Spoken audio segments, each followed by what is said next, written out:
Pigeons were so precious to the war effort, particularly ones that had a pedigree really of getting back with their messages, that the owner of Mary was asked to ensure that she could be put back into service.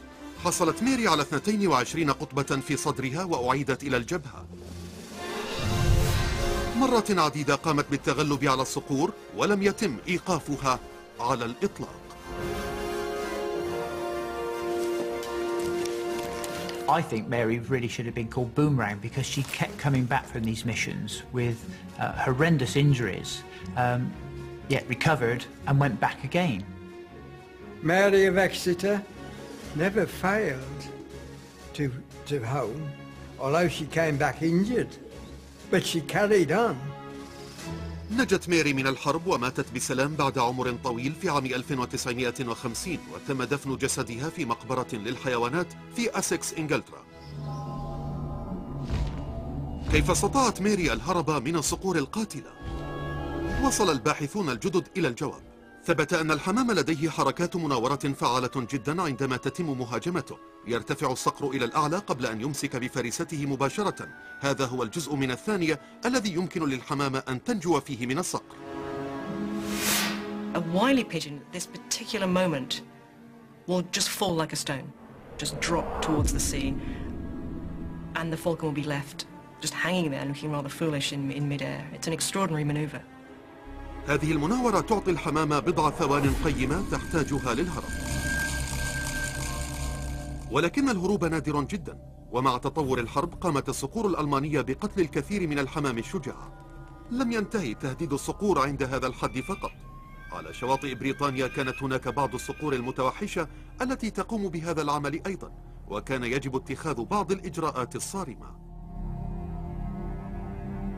We know along the south coast of Britain they were cold so that our pigeons could get through. كان هذا قرارا مأساويا. اخترق الجواسيس الألمان بريطانيا وكانوا يستخدمون الحمام أيضا لنقل رسائلهم إلى ألمانيا إلى بلدة فراي لاسينغ، وبهذا قام البريطانيون بتحطيم خط الدفاع الوحيد الذي يملكونه. The Germans were training carrier pigeons in the west. It was the stuff of espionage. I was involved at the time when pigeons from Freilassing flew in from England, once from Harwich, once from Dover, taking them only 12 to 13 hours. That is good. لذا قام البريطانيون بتجهيز مستعمرات للصقور. لم يكونوا يربون الصقور فيها فقط، بل كانوا يدربونها لتصبح قاتلة بلا رحمة.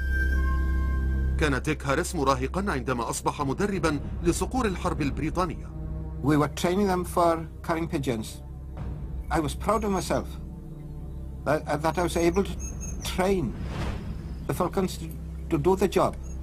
تم تدريب الصقور البريطانية لمقاومة غريزتها الطبيعية وإحضار الحمام معها إلى المقر.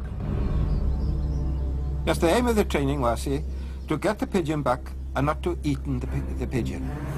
كان لهذا التدريب تأثير مدهش، فكانت الصقور بالفعل تحضر الحمام الخاص بالعدو معها. الأهم أنها كانت تحضر الرسائل التي يحملها الحمام إلى القاعدة. الحصول على هذه الرسائل وعلى أغلفتها قاد إلى أهم مرحلة في الحرب بين الطيور.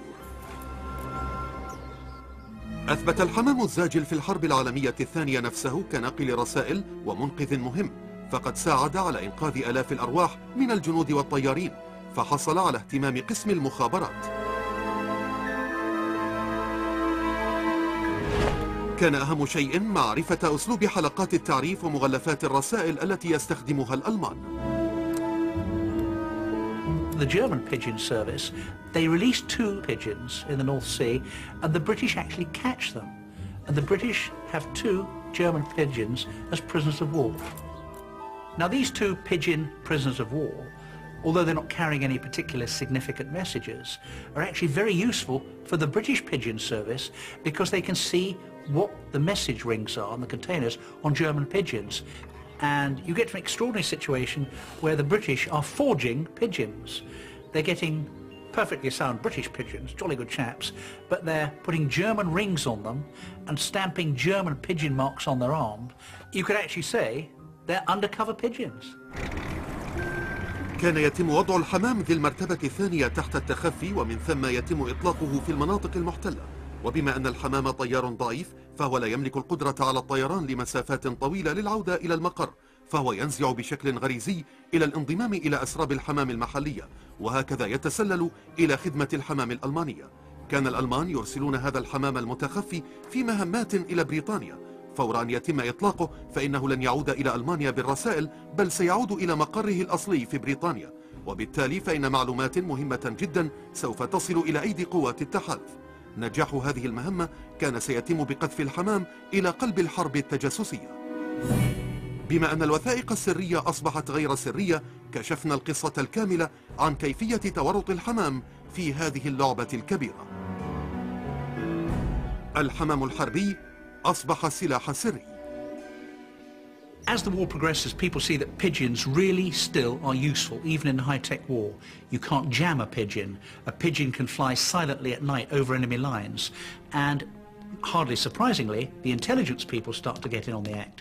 And pigeons become a very important adjunct to the spying game.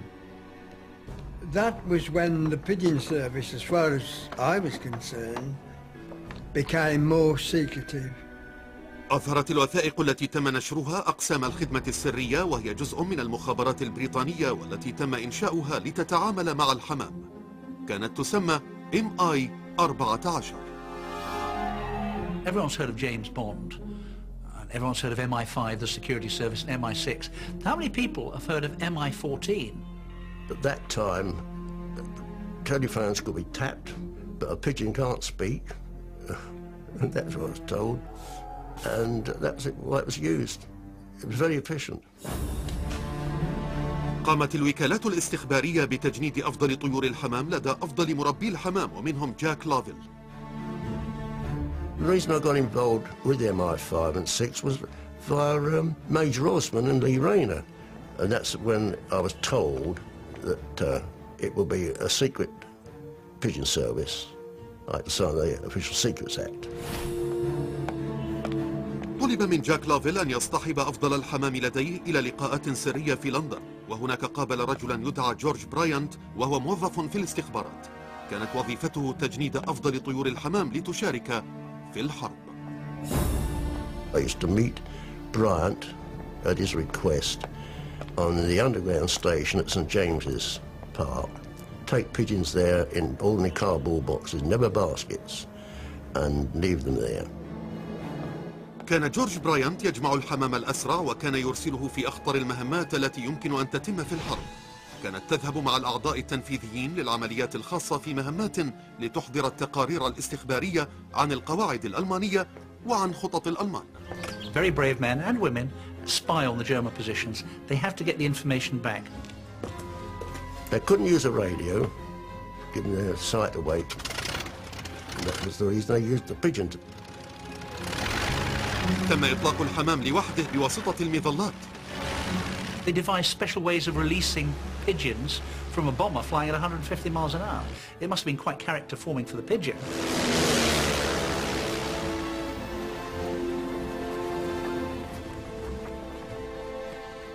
But it worked. The pigeons survived and they could fly back.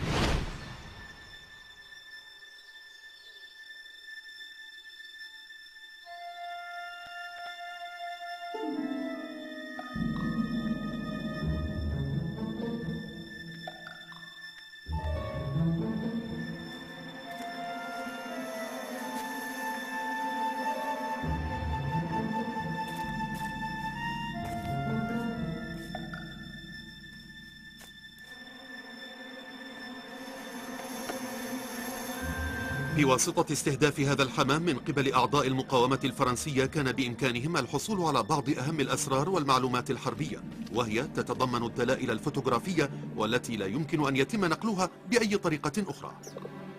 Vital information, for example, about the defences of D-Day and about a German rocket bomb site on the Cherbourg Peninsula, which is pointing at London. It's a pigeon that brings that message back.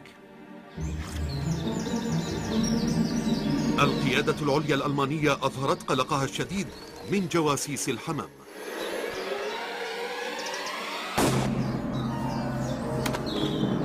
The There was another defense against the carrier pigeons: guns.